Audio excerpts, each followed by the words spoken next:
What's up? The first two games of the NBA play-in just finished. Let's talk about it. Now, I had a ton of fun watching these games tonight. It was exactly what I was hoping for, what I expected. Got me in that playoff mood. I'm ready to get into it. First game, we got the Miami Heat and the Atlanta Hawks. I got the numbers in front of me now. Start with Atlanta here. Atlanta did pull out the victory here, 116-105. It felt like as Miami would make a little bit of a run, cut that lead in half, cut it down to 5 or whatever it is, Atlanta would go on a little bit of run, catch a stride, increase that lead back to 10 to 12. And they did exactly what they had to do to be able to pull out this win tonight. Quinn Snyder, man, he is a coach I really wish the Detroit Pistons could have picked up. Atlanta obviously grabbed him sooner than we were able to, but I think that he is a great coach. He's really great at controlling the game planning, kind of keeping these runs down. Miami would go on a little 7-point run, cut the lead to 5 or 3 or 7 or whatever it was, call a timeout, regroup his team, go back out there and go on a little bit of run themselves.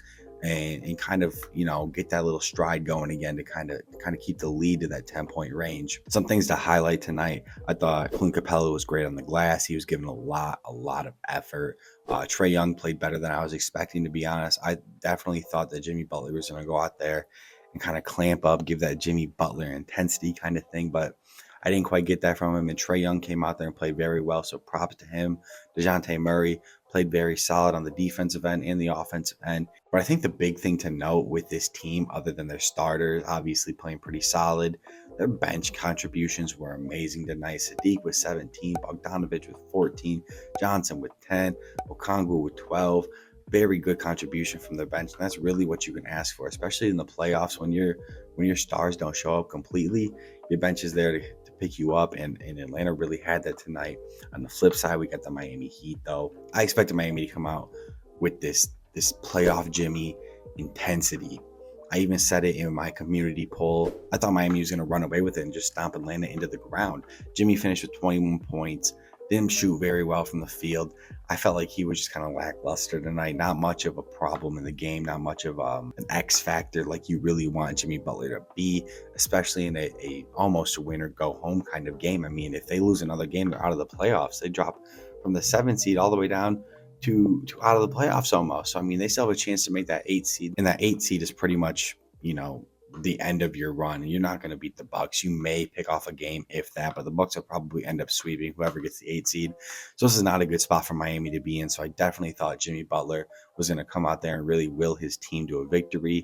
He dropped 21 and 9 tonight. Somebody else you really need to look at for a poor performance, Bam Adebayo had just a stinker, man. We keep talking about how Bam just doesn't show up in the playoffs. Bam gives you 70-80% of the season he's that dog, he's that killer, and the 20% of the season that he's not, he's just almost ineffective. And it's kind of sad to watch it happen to such a skilled and promising young player. He drops 12 points tonight, 9 boards, 5 for 12 shooting, so almost 50% from the field, but not what you're expecting. Tyler Herro played really well tonight. I really was expecting the Miami Heat to make a little bit of a run. Tyler Herro came out and hit the first 3 baskets of the second half and really got Atlanta a little bit confused and out of sorts to start that third quarter, that second half. So I thought that was really nice. He had that Trae Young matchup and was really abusing Trae Young on the defensive end, taking him to that mid-range area where he likes to get his shots off. He was hitting his shots consistently. He looked really good tonight. But once they finally got DeJounte onto him and kind of cut that out, there was really no other scoring until we get Kyle Lowry off the bench in 33 minutes, drops 33 points, a vintage Kyle Lowry game from 3-4 years ago, whatever it is.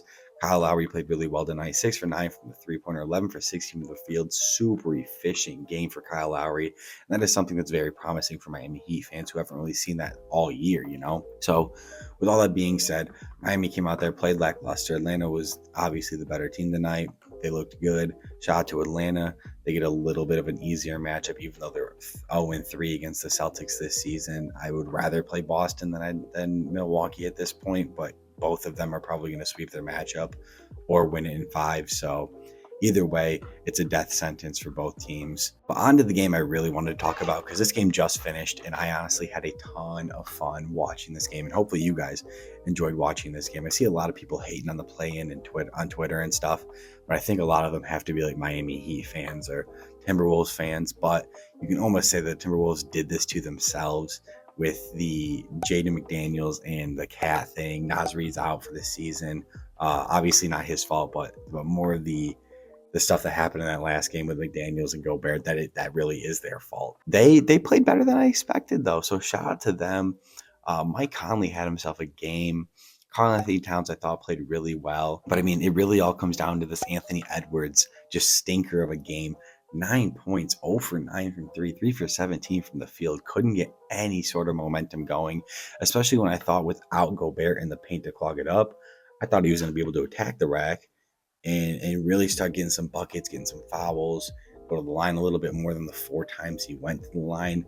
Luckily, him driving to the paint kind of opened some people up. He finished with 5 assists, but I expected him to either get to the rack, get fouled, get the bucket, dish it out, do something. And he wasn't really able to be effective on the offensive end. Like, we really hope Anthony Edwards isn't what we're accustomed to seeing. Like I said, Cat had a really good game. He played super well in the post. You know, that little matchup between him and Anthony Davis going back and forth with each other was a fun thing to watch tonight. But enough of the losing team. Let's talk about the Los Angeles Lakers tonight. Let me say this. LeBron James, when he is in the playoffs, the NBA is better. And I'm putting it out there. I haven't been a huge LeBron fan majority of my adult life. You know, growing up as a kid, I was watching LeBron James for a long time. Once I got into my adult life, I kind of grew away from the fanboy LeBron James thing.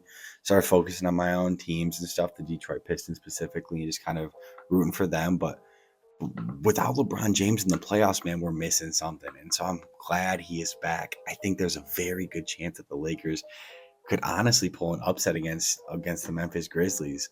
No Steven Adams, no Brandon Clark for them. They might struggle a little bit. Obviously, they got a Defensive Player of the Year candidate over there in Jaren Jackson, so that might be a little bit of a saving grace for them. But anyways, back to this game. Got off on a tangent. LeBron with 30 points tonight, doing this at age 39 or whatever. 30 points, 10 boards, 6 assists. Played super well tonight. He shot pretty bad in the beginning of the game. Picked it up a little bit, hit a dagger to tie the game at 95. I think a lot of people in LeBron's past have talked about him passing up the last shot, not being that Mamba mentality, Jordan mentality, I take the last shot kind of guy. He found his guy. He found Dennis Schroeder in the corner for the 3. Schroeder drops 21 tonight, 3 for 4 from 3. Had a really solid game, really solid performance off the bench for him. But yeah, LeBron, just a solid play again. He's a playmaker, man. There's nothing more you can say about it. You got the killer mentality guys who will take the shot, and LeBron will take the shot. We've seen him do it. I mean, he took a 3 to tie the game, and then the next possession he takes a 3 to try and take the lead. Misses it, but he's still a guy that's going to go out there and attack and try and put you in the dirt. But the thing is, if he's not doing it, he's going to get somebody else to do it. And that's what makes LeBron James so great. So I thought, you know, him taking at the rack, the basketball IQ to find Dennis Schroeder wide open in the corner. Phenomenal play from LeBron James. Anthony Davis played really well tonight on the defensive end. 24 points, 15 boards for him, 2 steals, 3 blocks. He played really well against Cat. The whole Lakers team was just solid tonight. I mean, you got a good defensive game from Jared Vanderbilt. Didn't even score a bucket. I thought a lot of the plays that he had were very underrated. He had some blocks that were either called goaltends or fouls I did not think were. He ended up with 1 block. Probably should have had 3 or 4 of them, to be honest. Just some really solid minutes from the Lakers bench. And I think the play-in, this is what makes the play-in fun, right? Even though it's not technically the playoffs, we still got playoff basketball. I mean, this is some of the best basketball we've had all season, especially in the last couple of weeks where the games sometimes really didn't even matter. I mean, we're calling up players from the G League to play in these last couple games because we don't want to put Giannis or Embiid or whoever out there just to not risk injury. So the last couple of weeks, we haven't seen some of the greatest basketball. So it's nice to finally get back into the swing of things, get some good basketball from these guys. Lakers look good tonight. I think the Lakers are going to have a sneaky run in the NBA playoffs, man. I could see them getting the NBA finals. I like this team a lot.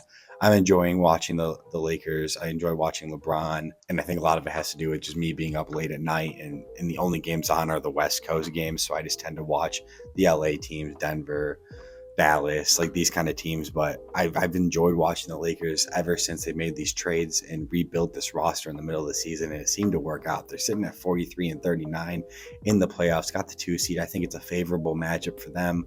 I'm excited for these playoffs, man.